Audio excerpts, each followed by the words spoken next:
Magandang araw po at magandang gabi sa mga nakapanood sa gabi at sa lahat po ng nabot ng video na ito. Welcome po dito sa Avio Avoy Mix Videos. Ngayon po ay pag-uusapan natin itong halos kumukulong galit ng mga China o ng Chino, no? Kasi po halos maggera po itong China at Japan ngayon, no? Kasi ito pong Japan ay na nga pong poprotektahan niya po ang Taiwan, no? At talagang hindi mo talaga pwedeng basta-basta na lang i-underestimate ang Japan. Alalahanin natin na ang Japan po ay talagang nagpahirap sa mga Amerikano noong mga panahon ng World War II, no? At napakadali lang nilang nasakop ang halos lahat ng bansa dito sa Asia, no?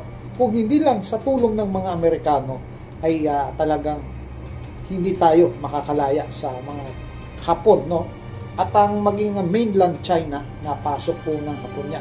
Ngayon po ay mukhang nagkakainitan sila ulit, no? Dahil sa pagprotekta ng Hapon dito nga sa Taiwan. At siyempre, tayong mga Pilipino, meron tayong agreement diyan sa Japan. Meron tayong military exercise na kasama itong Japan, no? At siyempre, kasama dun yung alyansa. At etong Taiwan na to, no, itong Taiwan, pag ito po ay sinakop o inumpisahan na gerahin ng China, talagang damay rin po ang Pilipinas dahil sa plano ng China na paikutan yung barko, talagang hindi pwedeng hindi sila papasok sa karagatan ng Pilipinas, nasakop ng Pilipinas dito sa Batanes, at hindi naman tayo papayag na gano'n, no? At napakalapit po sa Pilipinas ito, kaya ano pa magandang gawin? Malayo pa sa atin yung gera, dapat sinasalubong na, no? At yun din yung sinasabi ng Japan, ano, na tutulungan nila ang Taiwan ano man ang mangyari. At ito rin ang gusto ng Amerika, no? Tayo sumusunod tayo dito dahil no choice, wala tayong pagpipilian pa, no? So ngayon, ang tanong, kaya ba nating mga Pilipino ito, no?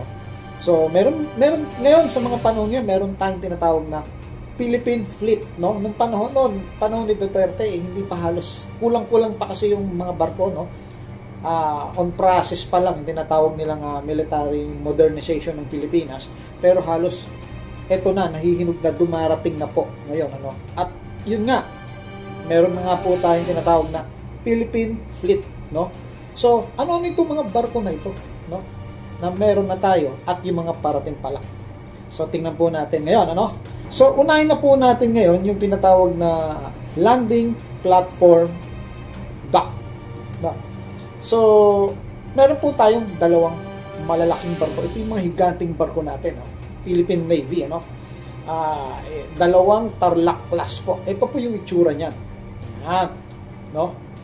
At meron pang parating na dalawa or under construction na po, no? I don't know kung this coming year makuha na natin yung barkong yan at dumating na sa atin. So magiging 4 na ang ganyan nating mga higanting barko, no? Ngayon punta naman tayo sa frigates. Marami tayo niyan, ano?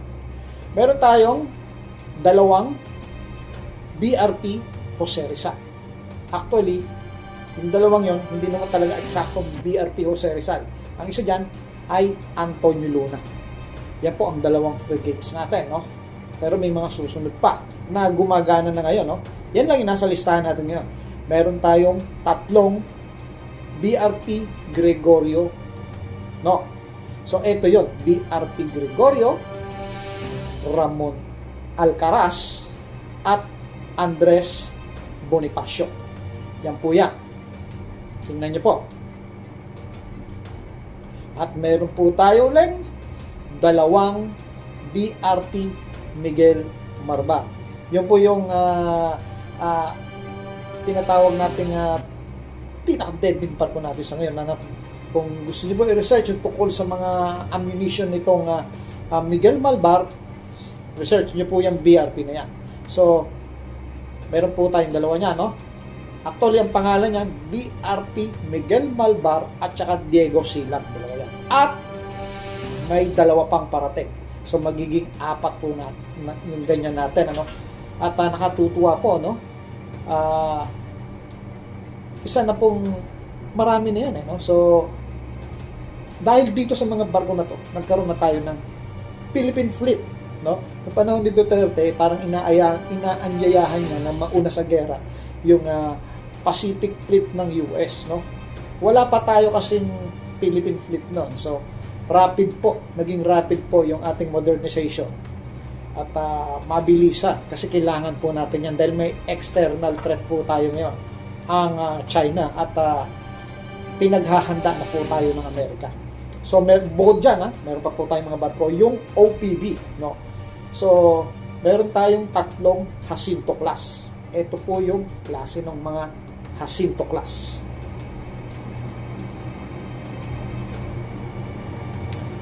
So yan po ang 3 Jacinto class natin, no?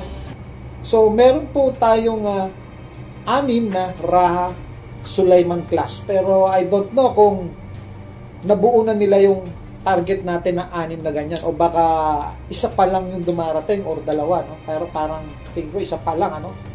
Pero yung nito, yung budget nito ay kasado na. Ibig sabihin, kontrata tapos na, malinis na, so ginagawa na lang. Antayin natin at parating na yan. 6 na Raha Sulaiman class. Yan, puro warship po yan. Ganyan po yung naging katindi ng development, ano. Pero hindi pa tapos yan. Kasi meron pa tayong tinatawag na Philippine Coast Guard, no? Pero ang alam natin ng mga Coast Guard, pwede silang tumulong sa Navy natin, ano. At doon sa Coast Guard, meron tayong 10 Parola class. Ito po yung 10 Parola class, no.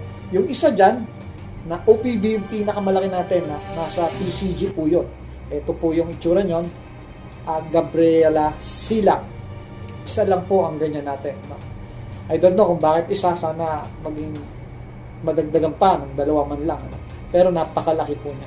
Ngayon po, punta naman tayo dito sa MRRV, no? Ito po ang mga MRRV. Nasa Coast Guard din po yan, malalaki po yan, no? Meron tayong 2 Teresa Magbanwa.